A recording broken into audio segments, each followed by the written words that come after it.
मैंने ये घोषणा की थी कि कुछ चीजें आप सबके सामने दिवाली के बाद लाऊंगा।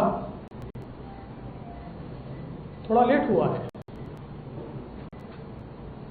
क्योंकि कागज भी निकल रहे थे, कुछ लोगों के प्रेस कॉन्फ्रेंसेस के दिन पहले बुक थे, इसलिए मुझे थोड़ा समय लगा। मैं जो बताने वाला हूं ना तो वो सलीम जावेद की स्टोरी है, ना ही वो किसी इंटरवल के बाद की पिक्चर है। एक बहुत ही सीरियस, बहुत ही गंभीर और एक प्रकार से राष्ट्र की सुरक्षा से जुड़ा हुआ मसला है। पहले मैं दो कैरेक्टर्स के बारे में आपको बताना चाहता हूं। उसमें से एक है सरदार शाह वली खान। सरदार शाह वली खान ये 1993 बॉम्ब ब्लास्ट के गुनहगार हैं। इनको लाइफ इंप्रिजनमेंट हुई है और अभी ये जेल में है। इनकी लाइफ इंप्रिजनमेंट सुप्रीम कोर्ट ने कायम की है। अब जो सरदार शाह वली खान है, इनके ऊपर आरोप क्या था? तो इनके ऊपर आरोप था टाइगर मेमन के नेतृत्व में ये फायर ट्रेनिंग में सहभागी हुए, बॉम्बे स्टॉक एक्सचेंज और मुंबई महानगर पालिका, ये दोनों बिल्डिंग में बॉम्ब कहां रखना, इसकी रेकी ये शाह वली खान ने की थी। टाइगर मेमन के घर बम विस्फोट का जो कारस्थान हुआ उसकी मीटिंग में वे मौजूद थे।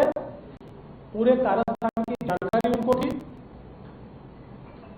अल हुसैनी बिल्डिंग में टाइगर मेमन के घर गाड़ियों के अंदर जो आरडीएक्स भरा गया, वो आरडीएक्स भरने वाले ये शाह वली खान थे। और इसमें जो प्रत्यक्षदर्शी साक्षीदार है या जिन्होंने इसमें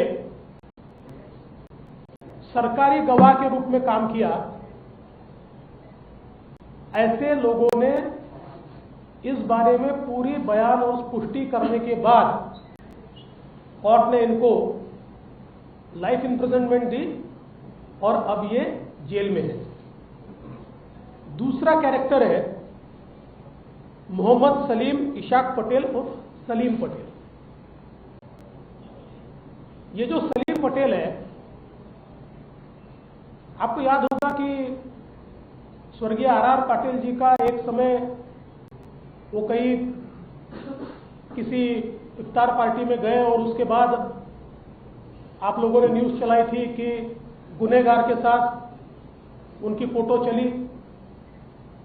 आर पाटिल जी का उसमें कोई दोष नहीं था, लेकिन जिनके साथ या दाऊद के आदमी के साथ उनकी फोटो चली, वो दाऊद के आदमी के साथ चली हुई फोटो में जो दाऊद का आदमी बताया जाता है वो है ये सलीम पटेल जी ने घोषणा की थी कि दिवाली के बाद पटाखे फोड़ेंगे। हमें लगता है कि पटाखे भीग गए और आवाज नहीं कर पाए। एक माहौल खड़ा किया गया कि नवाब मलिक के बम ब्लास्ट के आरोपियों से संबंध हैं। देवेंद्र जी, आप 1999 में इस शहर में शायद पहली बार आए विधायक बन के, और 62 साल के जीवन में इस शहर में आपसे पहले दिवंगत मुंडे साहब भी नेता थे जो दाऊद से लोगों को जोड़ते रहे। हम जब मंत्री थे उस वक्त भी दाऊद को लेकर मुंडे साहब के बहुत सारे भाषण विधानसभा में होते रहे। लेकिन इस 62 साल के जीवन में या लोक प्रतिनिधि बनने के 26 साल जीवन में इस तरह के आरोप कभी भी हम पर कोई लगा नहीं पाया।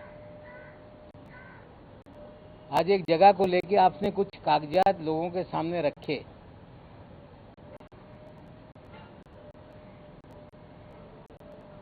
कि 1.5 लाख फुट जमीन ये कौड़ी मोल माफिया के जरिए हमने खरीदी। हमें लगता है आपके जो मुखबिर हैं, आपके जानकारी देने वाले, हमें लगता है वो कच्चे खिलाड़ी हैं। आप कहते तो मैं ही सारा कागजात आपको दे देता और भी कागजात आपको उपलब्ध करा देता, लेकिन आपने अंडरवर्ल्ड का खेल शुरू किया है। आज तो सारी चीजें मैं बोलूंगा नहीं, लेकिन कल सुबह 10 बजे देवेंद्र जी का अंडरवर्ल्ड का क्या खेल है इस महाराष्ट्र में,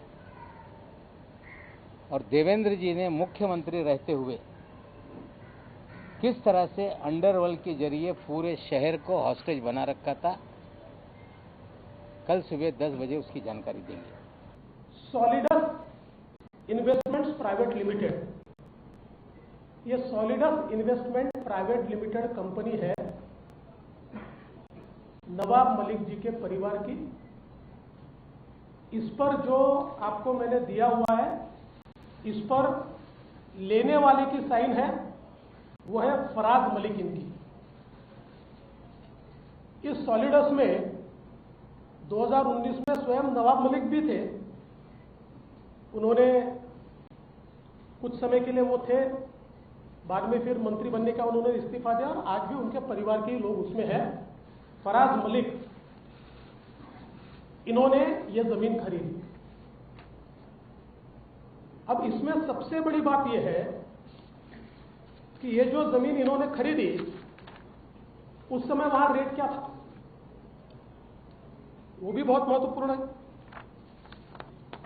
उस समय वहां पर फोनिक्स मार्केट कुर्ला, आप लोग जानते हैं, एलबीएस रोड पर ही आगे है। उसी साल, उसी समय 2005 में इसकी खरीद हुई है 2053 पर स्क्वायर फीट, यानी 2000 रुपए स्क्वायर फीट से। Ready regular rate 8550 square metre है और मार्केट रेट 2053 स्क्वायर फीट के हिसाब से। और ये जो अंडरवर्ल्ड के लोगों से खरीदी गई लैंड, कुल 3 एकड़ एलबीएस रोड पर जमीन खरीदी गई 30 लाख रुपए में। आज भी वो हमारे घर के पीछे ही 2 प्रॉपर्टी पीछे वो सारी जगह है, जो गोडाउन है वो भी वो हमारा वहां पर है। जो आगे इमारत है उसमें भी जो 4 दुकानें उस समय हमारी थी वो भी है, आज वहां पे किराए पे लगाई हुई है। जब प्रॉपर्टी ली तो आगे जो गो वाला बिल्डिंग है जिसमें 4 दुकानें, 8 दुकानें नीचे, 8 घर ऊपर, ये सारी संपत्ति उस समय हमारी हुई। उसमें से बाद में एक बियर बार था, मुसलमान होने के नाते समाज का दबाव होने लगा कि आपके संपत्ति में बियर बार है। वो बियर बार को भी ज्यादा पैसा देके हमने सरेंडर करवाने का काम किया। और किसी भी तरह से कोई अंडरवर्ल्ड के दबाव में या किसी बम ब्लास्ट के आरोपी से ये प्रॉपर्टी हमने खरीदी नहीं।